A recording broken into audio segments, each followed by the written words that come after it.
कितने ही स्टूडेंट्स आज तक मुझे बोल चुके हैं कि sir over thinking is my problem. मैं करेक्ट ऑप्शंस मार्क करने ही वाला था, but I just over thought and then I ended up selecting the wrong answer. तो उनको ये लग रहा होता है कि ओवर थिंकिंग इशू है। मैं उनसे पूछता हूँ, अगर ओवर थिंकिंग इशू है तो तुमने सॉल्व क्यों नहीं कर लिया अभी तक? सोल्यूशन क्या होगा ओवर थिंकिंग का? सिंपल है, ओवर थिंकिंग। तो कम सोचो, राइट? मैं उनसे पूछता हूँ, तो कम सोचने से तुम्हारा सॉल्यूशन निकल आएगा? कहते कम सोचने से? हाँ, मतलब सर मैं ज़्यादा ही सोच रहा हूँ, मतलब इतना सोचने की ज़रूरत नहीं है, कम सोचूंगा मैं। तो मैं पूछ रहा हूँ कितना कम सोचोगे? कितना कम तो नहीं पता, बट हाँ मतलब कम सोचूंगा। मैं पूछता हूँ मतलब ओवर थिंक कहाँ पे लगता है कि सर मतलब एक ऑप्शन के बाद बार बार सोचते रहने का ऑप्शन के बारे में। तो फिर मैंने कहा फिर कितनी बार ही सोचना चाहिए, एक ही बार? फिर वो सोचते हैं हाँ एक बार ही सोचो सिर्फ, कंफर्म भी तो करना चाहिए। हाँ नहीं नहीं सर, दो बार ही सोचना चाहिए एक ऑप्शन के बारे में। एक बार ही सोच लो, फिर एक बार ही कंफर्म कर लो, बस। तीन चार पांच बार एक ही ऑप्शन के बारे में सोचते रहो, दैट इज ओवर थिंकिंग।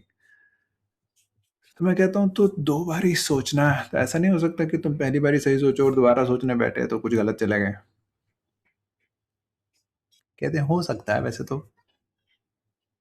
फिर मैंने कहा कभी ऐसा भी होता है कि तुम पहले कभी किसी चीज के बारे में गलत सोचा हो, फिर तुमने जब दोबारा सोचा तब सही सोच लिया? हाँ ऐसा भी होता है। तो मैं कहता हूँ फिर उसमें तुम ओवर थिंकिंग बोलते हो उसको? ना, ओवर थिंकिंग की वजह से मैं सही हो गया, नहीं ऐसे तो नहीं बोलता हूँ।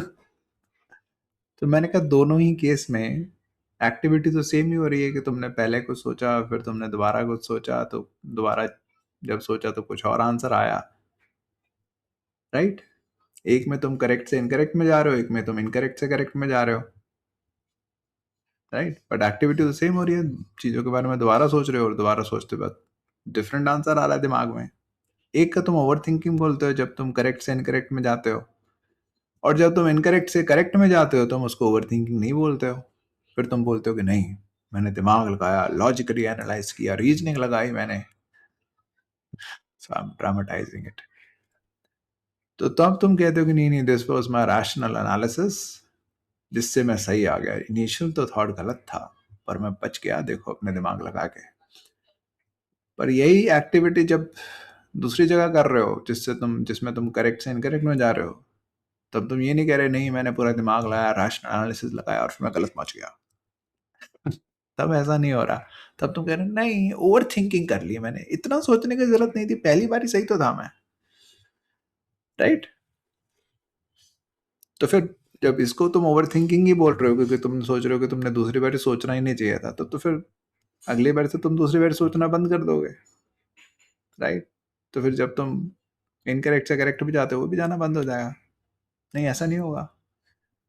तुम जहां पे इनकरेक्ट से करेक्ट जाना होता है वहां पे तुम दूसरी बार सोचोगे, और जहां पे करेक्ट से इनकरेक्ट जाना होगा वहां पे तुम दूसरी बार नहीं सोचोगे। फिगर आउट कैसे करोगे? इतना लोगों ने नहीं सोचा होता, राइट? उन्होंने बस ये देखा होता है कि मैंने दोबारा सोचा और मैं गलत हो गया, उसको ओवर थिंकिंग बोल दिया और बोल दिया ओवर थिंकिंग मेरी प्रॉब्लम है। तो नेचुरली डायग्नोसिस ही यूजलेस है, तो जो सॉल्यूशन निकलेगा भी वो भी यूजलेस ही होगा। तो डायग्नोसिस इतना यूजलेस है और नेचुरली कोई सॉल्यूशन नहीं निकल रहा, तो लोगों ने थोड़ा गहराई में जाके सोचा कि नहीं कि मैं क्या कर रहा हूँ, इसको ओवर थिंकिंग बोल रहा हूँ, तो मैं कितना सोचूं कितना ना सोचूं, कैसे इम्प्लीमेंट करूं? इतना भी नहीं कर रहे हैं लोग। क्योंकि अगर इतना सिंसियरली वो इसको परस्यू करते कि कैसे इम्प्लीमेंट करूं अपनी टेक अवे को, कैसे क्वेश्चंस मेरे अब ओवर थिंकिंग में से गलत ना हो, if they were seriously committed to it. मैं सोच रहा हूँ कि सीरियसली तो है वो, बट डेप्थ नहीं है, भाग रहे हैं। बस एक से दूसरे पे, दूसरे तीसरे पे, ऊपर सुपरफिशियली भागते जा रहे हैं, राइट? जैसे A to B, B to C, C to D भाग रहे हैं, but they are not going A to A one to A two. तो कुछ डेप्थ नहीं बिल्ड कर रहे हैं, they are not probing deep enough to understand कि प्रॉब्लम है कहाँ पे। If they had Right? These questions they could have asked by themselves and figured out कि overthinking तो प्रॉब्लम है ही नहीं. और मैं कहता हूँ कि ज़्यादा सोचने में दिक्कत वैसे भी क्यों ही होगी कभी भी लाइफ में. मैं तो पता नहीं हमेशा ही बहुत ज़्यादा सोचा है. रेदर मेरी क्लैरिटी का रीज़न ही है कि मैंने बहुत सोचा है. कि जितना सोचना था मैंने उसके बियॉन्ड सोचता रहा हूँ. राइट? अगर मैं जितना सोचना था उतना ही सोचता तो ठीक है, मेरे मार्क्स आ जाते, एक डिसेंट क्लैरिटी होती. और अगर मैं कहूँ कि मेरी बहुत ज़्यादा क्लैरिटी है, तो वो तो इसलिए क्योंकि I have gone beyond what was required. तो मैं तो ओवर थिंकिंग का मास्टर रहा हूँ. तो फिर तो मेरे दिमाग में पूरा मैस होना चाहिए था अगर over thinking is a problem. But mess तो नहीं है. At least that's what I think. तो ओवर थिंकिंग है नहीं problem. But over thinking problem एक बहुत ही सुपरफिशियल एनालिसिस करके लग रहा है कि हमने कुछ एनालाइज करके डायग्नोस कर दिया ओवर थिंकिंग प्रॉब्लम है. तो ओवर थिंकिंग प्रॉब्लम है तो सोल्यूशन सिंपल है, कम सोचो. बट कम सोचने से तो तुम्हारी प्रॉब्लम कम होगी या बढ़ेगी? बढ़ेगी एक्चुअली. क्योंकि प्रॉब्लम ओवर थिंकिंग थी नहीं. प्रॉब्लम थी कि तुम्हारे दिमाग में दोनों थॉट एग्जिस्ट करते हैं. सही भी एग्जिस्ट करता है, इनकरेक्ट भी एग्जिस्ट करता है. तो कभी तुम्हें सही अट्रैक्टिव लग जाता है, कभी तुम्हें इनकरेक्ट अट्रैक्टिव लग जाता है. जब सही अट्रैक्टिव लगता है तुम्हारी साइकिल चलती रहती है. जब इनकरेक्ट अट्रैक्टिव लग जाता है तब तुम परेशान हो जाते हो, सोचते हो ओवर थिंकिंग कर रहा हूँ मैं. बात तो है कि दोनों एग्जिस्ट करते हैं. क्लैरिटी का मतलब होता है कि एक थॉट एग्जिस्ट करना चाहिए which is the correct thought. Incorrect का एग्जिस्ट करना मतलब तुम कंफ्यूज हो, क्लैरिटी नहीं है. तो the whole objective of preparation was to bring clarity कि जहाँ जहाँ कंफ्यूज हो रहे हो कि अट्रैक्टिव लगा ही क्यों, क्या गलती हुई, to really dig deep into each mistake and then over a period of time several mistakes. तो उससे तुम्हें चीज़ें नजर आएंगी. अच्छा मैं कॉम्प्रिहेंशन में दिखते कर रहा हूँ, अच्छा ये तरह की गलती करता हूँ मैं. और कॉम्प्रिहेंशन भी एक कैटेगरी है, एक बकेट ऑफ मिस्टेक्स है. इट्स नॉट इनफ टू से कि मैं कॉम्प्रिहेंशन में मिस्टेक करता हूँ. तो उसे सॉल्व कैसे होगी वो तो तभी सॉल्व होगी when you really dig deep to understand comprehension mistake अगर हुई तो क्या एग्जैक्टली मिस कॉम्प्रिहेंशन हुआ और वो कैसे हुआ. क्या मैं इन जनरल इसको ऐसे इंटरप्रेट करता हूँ, यहाँ पे मैंने इंटरप्रेट कर लिया, यहाँ पे इंटरप्रेट करा, इन जनरल नहीं करता हूँ तो यहाँ पे मैंने क्यों किया. प्रोसेस चेंज करूँ, क्या चेंज करूँ, या it's a knowledge that I am gaining कि अच्छा इसका मतलब ये होता है, मैं ये समझ रहा था. या फिर इसका मतलब कई बार मैं इसको ऐसे इंटरप्रेट कर जाता हूँ तो I need to be careful. इसको मैं नोट बना लेता हूँ कि इन चीज़ों को मैं ध्यान रखूंगा. राइट? तो प्रॉब्लम का solution lies at the level of building clarity. क्योंकि क्लैरिटी इशू है. क्योंकि दिमाग में इनकरेक्ट थॉट एग्जिस्ट करते हैं तो you keep going back and fourth between correct and incorrect thoughts. और अगर क्लैरिटी बिल्ड करनी है तो बहुत सोचना पड़ेगा, बहुत एनालाइज करना पड़ेगा एक्चुअली. तो तो बहुत ओवरथिंक करना पड़ेगा. और तुम्हारा तो टेक अवे ही है कि तुम कम सोचना है. This is your takeaway. This is not going to solve the problem, this is going to worsen the problem. And this is what I observe in real life also. कि बहुत सारे लोगों का डायग्नोसिस होता है कि मेरे साथ बुरा हो रहा है. क्यों? क्योंकि मैं बहुत अच्छा हूँ. सारे लोग मेरा फायदा उठा लेते हैं. I am taken for granted because मैं तो सबसे प्यार ही करता हूँ, मैं सबकी केयर करता हूँ. अब ये पिक्चर बन कैसे रही है कि मैं भला हूं इसलिए मेरे साथ बुरा हो रहा है. एक तो है कि it's a very relieving thought कि यार मैं अच्छा हूँ, मैं अच्छा हूँ, मैं बहुत अच्छा हूँ. क्योंकि जैसे ही मेरे साथ बुरा हो रहा है तो एक थॉट आ रहा होता है कि यार मेरे साथ बुरा हो रहा है तो कहीं मैं ही बुरा तो नहीं हूँ. तो उसको तुम पूरा डिस्पेल कर रहे हो. और मैं ही बुरा तो नहीं हूँ तो उससे क्या होता है, lot of self criticism, self blame. तो वो नहीं चाहिए मुझे. तो मैं अच्छा हूँ इसलिए मेरे साथ बुरा हो रहा है. This goes against the law of Karma, जो कि I think many Eastern religions talk about, Sikhism, Hinduism. Law of karma के हिसाब से तो as you sow so shall you reap. Again इसका सिंपलिस्टिक व्यू माना जाता है कि अच्छा बुरा हो रहा है तो फिर तुमने कुछ बुरा करा होगा पास में. I don't subscribe to that simplistic view. But at the same time तुम्हारे साथ बुरा इसलिए तो नहीं हो सकता कि तुम अच्छे हो. इसको तो छोड़ ही देते हैं ना. तो तुम्हारे साथ बुरा, यहाँ people are taking advantage of you. क्यों? could be a variety of reasons. कि अभी you are by chance in that kind of complicated situation, या फिर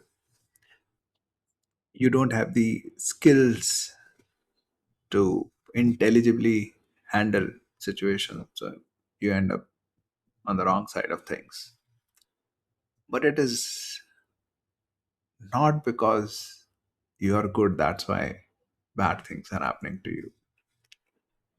Or if you start believing in this idea that the reason I'm suffering is that I'm good, then where do you go? Then the solution is simple, you become bad. अगर तुम्हें अपने साथ बुरा होना रोकना है तो तुम्हें बुरा बनना पड़ेगा. तो बुरा बनने से फिर तुम्हारे साथ अच्छा होना शुरू हो जाएगा. According to the law of karma, that's not going to happen. Actually, it's going to get worse.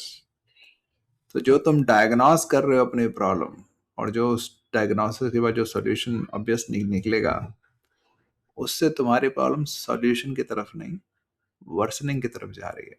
Which is the same thing that happens if you start calling overthinking as your problem. If you start calling overthinking as your problem, then the natural solution is to think less, which is going to worsen the problem. Similarly, if you think the reason bad things are happening to me is that I'm a good person, then the natural solution is to become a bad version of yourself. And then, according to the law of karma, the situation is not going to improve. Perhaps in a very short term, you may think, oh, perhaps it's not as bad as it was before, but the medium term or the long term consequence is that it's going to get worsened. तो जो हम diagnose कर रहे हैं और जो उससे solution निकाल रहे हैं, that is not solving the problem, that is worsening the problem. जैसे मैं लोगों को बोलता हूँ कि टेक अवेज 3 तरह के होते हैं. एक तो हेल्पफुल टेक अवेज, जो कि हर कोई सोचता है कि मेरा टेक अवे है, it's going to improve me और इम्प्रूव माई सिचुएशन.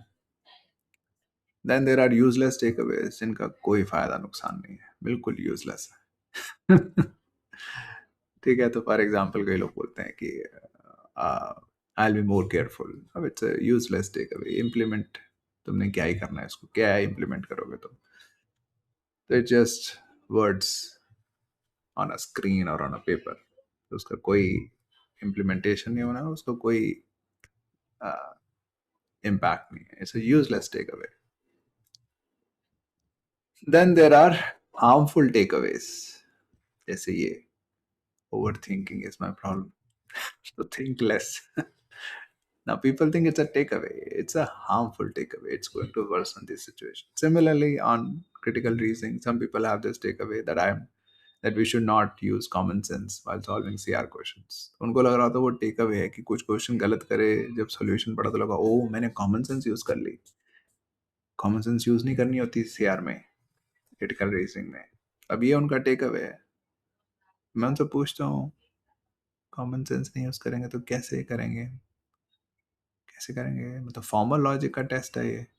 नहीं, फॉर्मल लॉजिक तो नहीं होता जीमैट क्रिटिकल रीजनिंग में, उनको ही पता है. फिर बिना कॉमन सेंस के कैसे करते हैं, ये उनको भी नहीं पता ऑल्टरनेटिव क्या है. पर समहाउ एक आइडिया स्टोर कर लिया है कि कॉमन सेंस नहीं यूज करना.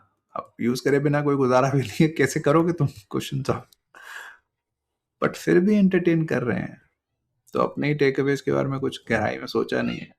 बट अब ये ऐसा टेक अवे कि अप्लाई करने लग जाए सिंसियरली तो उनको खुद को ही पता लग जाएगा कि it's a harmful takeaway. इतने क्वेश्चंस गलत होंगे. तो there are takeaways we have in our lives जो हमें लगता है कि oh that's something we have learned, but those are harming us in significant ways. So time to reevaluate कि हमारे टेक अवेज क्या हैं, एंड आर दे हेल्पफुल और आर दे यूजलेस और are they harmful. Thank you.